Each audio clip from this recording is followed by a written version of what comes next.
बिस्मिल्लाहिर्रहमानिर्रहीम। अस्सलाम वालेकुम व्यूवर्स। आज मैं आप लोगों के लिए बहुत ही मज़ेदार से ज़बरदस्त से कबाब की रेसिपी लेकर आई हूँ। चिकन जाली कबाब सिखाने जा रही हूँ। इन कबाब पे किस तरह से परफेक्ट तरीके से आप जाली बना सकते हैं, बहुत ही आसान तरीके से मैं आपको बनाना बताऊंगी, जिससे इसका जायका डबल हो जाता है।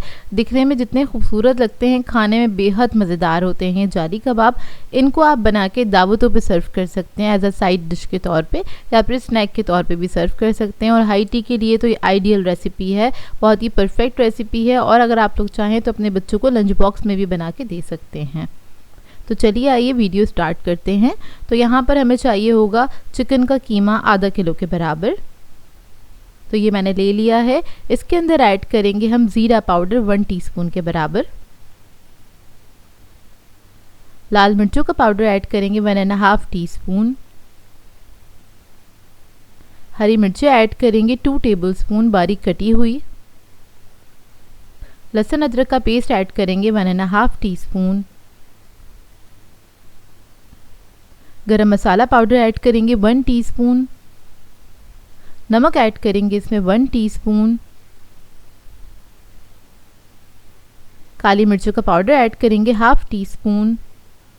प्याज ऐड करेंगे आधा कप के बराबर बारीक कटी हुई। और इसके अलावा हमें चाहिए होगी तली हुई प्याज, और इसको हमने क्या करना है, हाथ से चूरा करके इस तरह से डालना है। आधे कप के बराबर है, ये ज़रूर ऐड कीजिएगा। ये ऐड करने से आपके कबाबों का जो टेस्ट है ना, बहुत ही ज़बरदस्त हो जाएगा। ज़रूर ऐड करना है आपने इसको ना।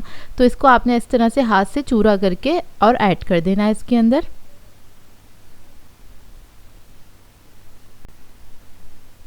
फिर इसके अंदर हम ऐड करेंगे हरा धनिया पुदीना, दोनों मिला के 4 to 5 टेबलस्पून के बराबर है। आधा कप ऐड करेंगे इसके अंदर ब्रेड क्रम्स, और इस सबको मिक्स कर लेंगे अच्छी तरीके से।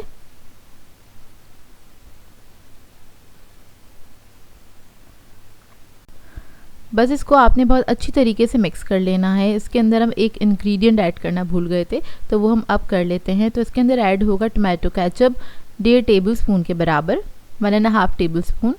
तो ये ऐड कर देंगे और इसको मिक्स कर लेंगे अच्छी तरीके से।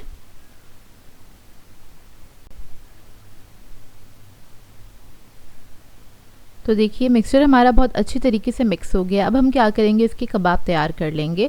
तो कबाब आपके ऊपर डिपेंड करता है, आप छोटे बड़े अपने मुताबिक बना सकते हैं। तो यहाँ पर मैंने मीडियम साइज़ के कबाब बनाए थे। तो थोड़ा सा मिक्सचर ले लिया है, हाथों में इसको राउंड कर लेंगे और शामी कबाब की तरह इसको शेप दे लेंगे। ये देखिए इस तरह से, जिस तरह से हम टिक्की वगैरह बना रहे होते हैं। ये देखिए इस तरह से मैं सारे कबाब बना के तैयार कर लूँगी। और अब हम कर लेते हैं इसकी कोटिंग। तो सारे जो कबाब हैं उसको हम लगा लेंगे ब्रेड क्रम्स। तो डायरेक्टली आपने ब्रेड क्रम्स पहले लगाने हैं इस तरह से। तो कोट करके आपने साइड पे रख देना। एक एक करके मैं सारे कबाबों को इसी तरीके से रेडी कर लूँगी। अब आ जाते हैं इसकी सेकंड कोटिंग की तरफ, जिससे हम इसकी परफेक्ट जाली बनाएंगे। तो उसके लिए हमें चाहिए होंगे 2 अदद अंडे, और 2 टेबलस्पून के बराबर हम ऐड करेंगे इसमें कॉर्नफ्लोर। इस सबको आपने मिक्स कर लेना अच्छी तरीके से। इसमें कोई लम्स नहीं रहने चाहिए, अच्छे से आपने इसको फेंट लेना है। तो ये दोनों चीज़ों से बहुत अच्छी और परफेक्ट जाली बनके तैयार होती है और क्रिस्पी भी बनती है। तो देखिए रेडी हो गया है। तेल मैंने पहले से गर्म करने के लिए रख दिया था। ये डीप फ्राई होते हैं। आप लोग चाहे तो कढ़ाई में फ्राई करना चाहते हो तो कढ़ाई में फ्राई करें, नहीं तो ऐसे ही फ्राई कर सकते हैं। अच्छा, इसको मैंने डिप कर लिया है अंडे के अंदर। अंडे के अंदर जैसे ही डिप करके आप इसको गर्म तेल में डालेंगे। बहुत ज़्यादा हॉट ऑयल नहीं होना चाहिए, मीडियम हॉट ऑयल होना चाहिए, क्योंकि कीमा जो था हमारा कच्चा था, उसको भी पकाना है, इस बात का ख्याल रखिएगा।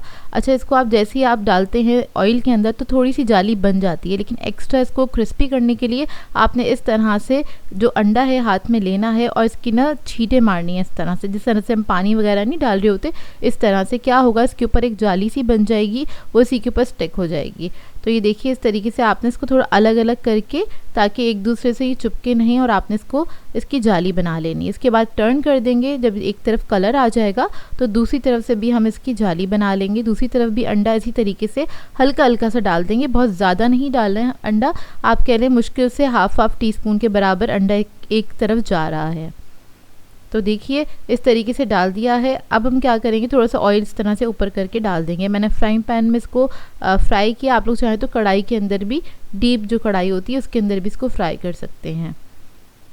तो ये देखिए माशाल्लाह से बहुत ही परफेक्ट बन के तैयार होते हैं, दिखने में बहुत ही प्रेजेंटेबल होते हैं और खाने में बहुत ही मज़ेदार होते हैं। एक बार ज़रूर ट्राई कीजिएगा, बहुत सिंपल सी रेसिपी और बहुत जल्दी भी बन के तैयार हो जाते हैं।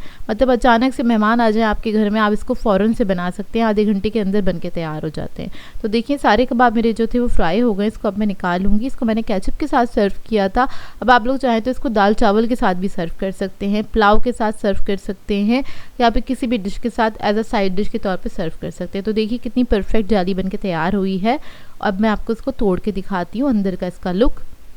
अंदर से बहुत जूसी और बहुत ही मज़ेदार बन के तैयार होते हैं कबाब। एक बार आप लोग बनाएंगे तो आपके घर वाले आपके फ़ैन हो जाएंगे, और मेहमानों को सर्व करेंगे तो वो लोग बार बार आपसे पूछेंगे कि आपने बनाए कैसे, क्योंकि ये बनते ही इतने जायकेदार हैं। एक बार मेरे कहने पे ज़रूर ट्राई कीजिएगा, आप लोगों को बहुत पसंद आएंगे ये कबाब। सो व्यूवर्स, अगर आप लोगों को मेरी रेसिपीज़ अच्छी लगती हैं तो मेरे चैनल को सब्सक्राइब करें, लाइक करें, कमेंट ज़रूर किया करें, शेयर भी ज़रूर किया करें अपने फ्रेंड्स के साथ, फैमिली के साथ। तो मुझे अपनी दुआओं में याद रखिएगा। अल्लाह हाफ़िज़।